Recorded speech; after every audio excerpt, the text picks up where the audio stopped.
Sindir Ganjar Gubernur rasa tukang parkir, Fadlizon ibarat komentator rasa presiden. Dilansir dari siwo.com, ditulis oleh Herti. Fadlizon, seperti yang sudah menjadi kodratnya, kembali menyindir orang lain. Kali ini, yang menjadi objek sindirannya adalah Gubernur Jawa Tengah, Ganjar Pranowo. Fadli menyindir yang turun ke jalan membantu mengatur lalu lintas di Pantura Demak. Dia meminta agar Ganjar tidak mengambil alih pekerjaan tukang parkir. Awalnya, seorang netizen mengomentari video yang menampilkan Ganjar sedang membantu mengatur lalu lintas di Pantura Demak, Jawa Tengah. Lokasi tersebut mendadak mengalami kemacetan akibat truk. Gubernur, kok rasanya kayak kang parkir? Om Ganjar Pranowo, kegayaan kayak gini apa kurang cari kang parkir? Atau dolar? Atau perlu nambah polantas? Kata akun tersebut. Komentar tersebut dibalas oleh Ganjar. Dia mengakui dirinya memang mirip seperti tukang parkir. Betul, saya persis tukang parkir ya, hehe, jawab Ganjar. Tak lama kemudian, cuitan itu direspon oleh Fadlizon. Fadlizon langsung menyindir Ganjar agar tidak mengambil alih pekerjaan tukang parkir hingga aparat terkait. Sebaiknya Gubernur Ganjar Pranowo jangan ambil alih pekerjaan tukang parkir dan aparat terkait seperti polisi, lalu lintas, dan dishub, kata Fadlizon. Cuitan Fadli ternyata dibalas oleh Ganjar. Dengan santai, Ganjar memastikan tidak akan mengambil alih pekerjaan itu dan akan menyelesaikan sumbatan yang menyebabkan rob di Jalan Pantura.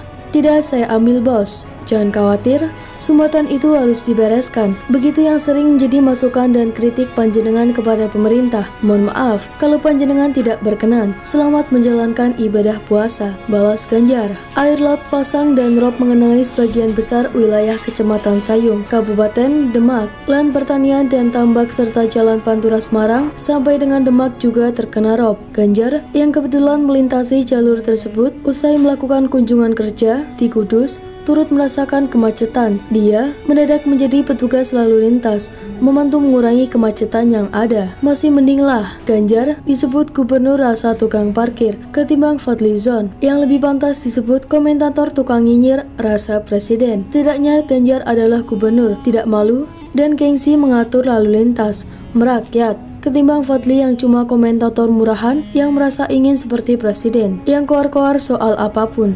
Ini namanya banyak gaya, kerja entah apa, kontribusi buat negara pun tidak jelas, tapi merasa sudah hebat, seperti punya hak istimewa mengkritik siapapun. Orang ini hanya belum mengkritik Prabowo. Ini fakta yang tak terbantahkan. Haha, mungkin takut. Fadli setahu saya juga jarang atau bahkan hampir tidak pernah mengkritik gubernur rasa presiden. Sama-sama rasa presiden, sama-sama tidak bisa kerja, cuma bisa nyinyir dan koar-koar tak jelas. Mana mungkin saling mengkritik, betul?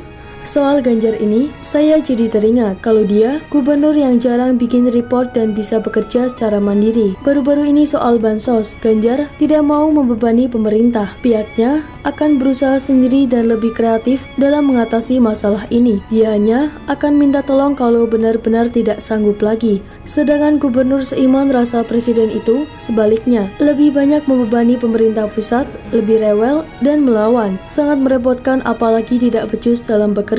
Samalah dengan Fadli yang tidak bisa apa-apa kecuali hanya bisa bikin kegaduhan dan membuat pemerintah repot mengurusi dua orang tak penting ini. Aneh, orang atur lalu lintas dinyinyirin, orang belusukan dinyinyirin, orang turun ke lapangan bertemu warga dinyinyirin, orang ke rumah warga bagi sembako dinyinyirin, orang nyapu jalan dinyinyirin. Ketimbang Fadlizon, rasanya tak pernah melakukan itu karena merasa sudah tinggi, gengsi lakukan hal beginian. Tapi kenyataannya adalah dia cuma sekelas komentator, levelnya cuma tukang nyinyir, tak lebih dari itu. Mau jadi wali kota pun belum tentu warga mau memilih dia, apalagi gubernur, apalagi presiden. Lebih parah lagi, hidupnya selalu dipenuhi oleh prasangka buruk, pemikiran negatif, dan ketidakrelaan melihat kehebatan orang lain. Mungkin tak bisa seperti itu, makanya dia hanya bisa nyinyir dan menyindir. Mohon maklumi saja, dia mengkritik tapi tidak lebih baik dari yang dia kritik. Bagaimana menurut Anda?